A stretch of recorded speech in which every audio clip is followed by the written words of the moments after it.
You are now tuned into a brand new episode of the Simply Ball Dropping Podcast. I'm your host and the man behind the mic, Kay Cabot.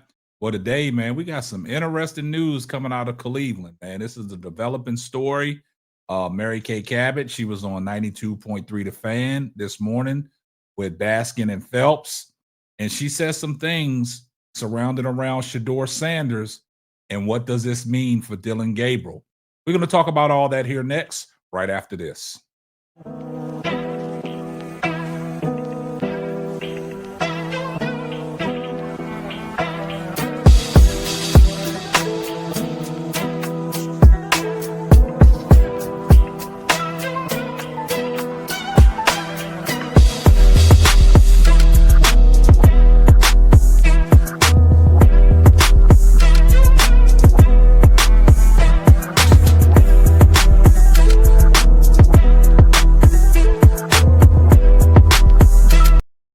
Well, guys, we got some interesting news coming out of Cleveland surrounding around Shedeur Sanders and Dillon Gabriel.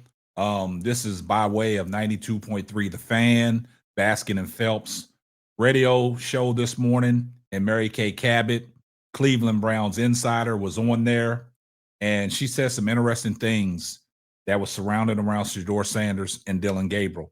Now, we all know Kay Cabot's been going back and forth, trying to pick a side, trying to be with Dillon Gabriel, trying to be with Kevin Stefanski. Now she wants to be alongside Shedeur Sanders. But if you was already on that side, stay on that side, Kay Cabot, and we're just going to listen to the report.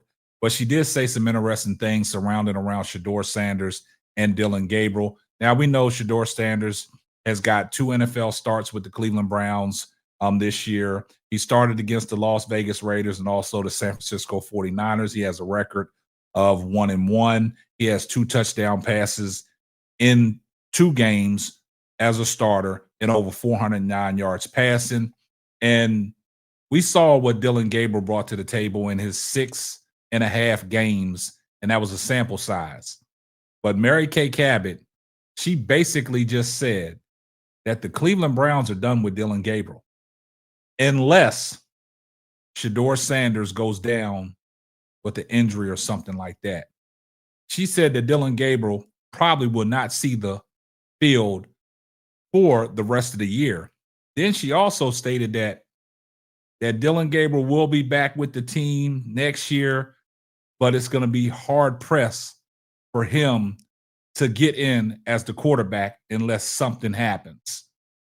And she was on 92.3 The Fan today with Baskin and Phelps, and she uttered these words. It was a lengthy conversation, and basically in the first part of the conversation, she did allude to that Dillon Gabriel's time in Cleveland is done. Basically, she was saying that it was supposed to be Kenny Pickett's job, not Flacco. Then Dillon Gabriel was supposed to be the backup, and then Shedeur Sanders was going to get some games in late. But what I've been telling you guys, why did it take so long for them to see that Dillon Gabriel was not the guy? Now, all of a sudden, Kay Cabot is singing a different tune and knowing that Shedeur Sanders is the guy. And she's saying that Cleveland Browns see something in Shedeur. That's why they can't go away from him. But before we get off into that, we partnered with Underdog Fantasy, and this is a word from our sponsor. Underdog Fantasy is the best way to play fantasy sports. Let me tell you about the easiest way to get in on some WNBA and NBA action. Find your player, pick higher or lower, win you some extra cash. Pick between 2 to 5 players to fill out your pick'em entry, get every pick right, and win some serious cash. Use my promo code SBD23 and receive up to $1,000 in bonus cash. Now that it's football time, follow Simply Ball Dropping as I share my picks. Like I said, pick your player, choose your amount, win money. Make picks, win cash. Thank you, Underdog Fantasy, for the partnership with us, and thank you for using promo code SBD23 on Underdog Fantasy. Now, guys, with that being said, let's listen to what Kay Cabot had to say on 92.3 The Fan on Baskin and Phelps. Let's take a listen. Shift to Shedeur for a second. I thought the game plan, particularly in the first half, was very sound on Sunday. MK, I thought that there were not necessarily saving Shedeur from himself, but they weren't going to put him in situations where he was going to throw the ball downfield in tough conditions, and kind of, dink their way down and then ran the ball and that perfectly set up the touchdown pass. But as a whole, what did you think of his first start at home and his second start overall?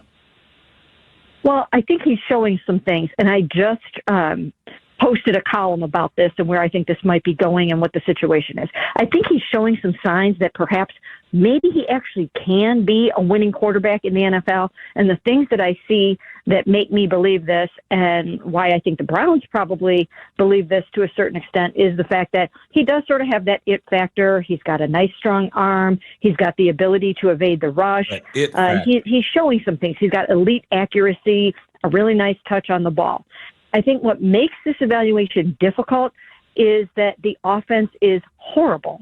And I think it's hard for any quarterback right now. I think even an established veteran might have a tough time stepping in here and trying to function with the way that this offense has gone this season. I think a major reason for that is the fact that Jerry Jeudy, for whatever reason, is not himself this year. And remember, Joe Flacco said, as Jerry goes, so goes this offense. And it just hasn't worked out this season. And I'm sure it has a lot to do with the quarterback upheaval, but we saw the sideline confrontation between Shedeur and Jerry. So when your number one wide receiver is not able to contribute in a meaningful way, it's going to be tough on any quarterback. But I think he has shown signs, and he deserves a chance to keep going. I like the 1 week at a time thing. I like that because it keeps him hungry. Shedeur has, right? I mean, he has a way of feeling like he has arrived after he wins a game, whether it be preseason or regular season, and he doesn't need to be feeling like he's arrived yet. He needs to stay hungry and just keep working at this. So with all that said, where's Dillon Gabriel stand in this? Listen. Well, I wouldn't be surprised if at some point they take a look at this and say, maybe we could just use one more game or two more games of Dillon Gabriel for more data, heading into the season. I doubt that's going to happen. I don't think you're going to see Dillon Gabriel on the field this season unless Shedeur has to come out of the game for one reason or another, gets hurt, can't start a game, whatever. I think that it's going to be Shedeur the rest of the way because I think they do see something in him and they want to know, do they need to draft a quarterback in April? They have to know that. And my whole column that I just wrote was about the fact that even if he starts the rest of these games, it's still going to be difficult to know the answer to that question based in part on what's going on around him on this terrible offense this season. But so I think Dillon will be back with the team next year. I don't know if he's going to get much of an opportunity the rest of this year. Boy, now you heard what Mary Kay Cabot said, man. But what took Cleveland so long? Why did they waste an opportunity if they knowing what they see in Shedeur, that Shedeur got the it factor? What took them so long? Why did it take half the season and waste half the season on a quarterback that y'all thought that was going to come in and move the ball and get wins for y'all? But y'all was sadly mistaken. Y'all wasted half of the season to try to see what y'all's third-round draft pick had to offer. And basically, all these insiders and all the media personnel out there in Cleveland, they have given up on Dillon Gabriel. So Mary Kay right there just stuck a fork in Dillon Gabriel. She said, for some seen situation, that Dillon Gabriel will not see the football field again for the Cleveland Browns. And then you heard what she said. He'll be back with the Browns next year, but his opportunities are looking weaken. That is crazy. A third-round draft pick that y'all thought that was better than Shedeur Sanders, y'all wasted all this time trying to evaluate his quarterback play. And now that Shedeur gets in there in 2 starts, y'all know he got the it factor. Y'all should have been starting Shedeur right out the gate after Joe Flacco was traded. Y'all wasted half of y'all season. Your season could have been saved. Barry Kay just said it. Cleveland sees it too. The organization sees what they got in Shedeur. It just took a long time for them to get to him.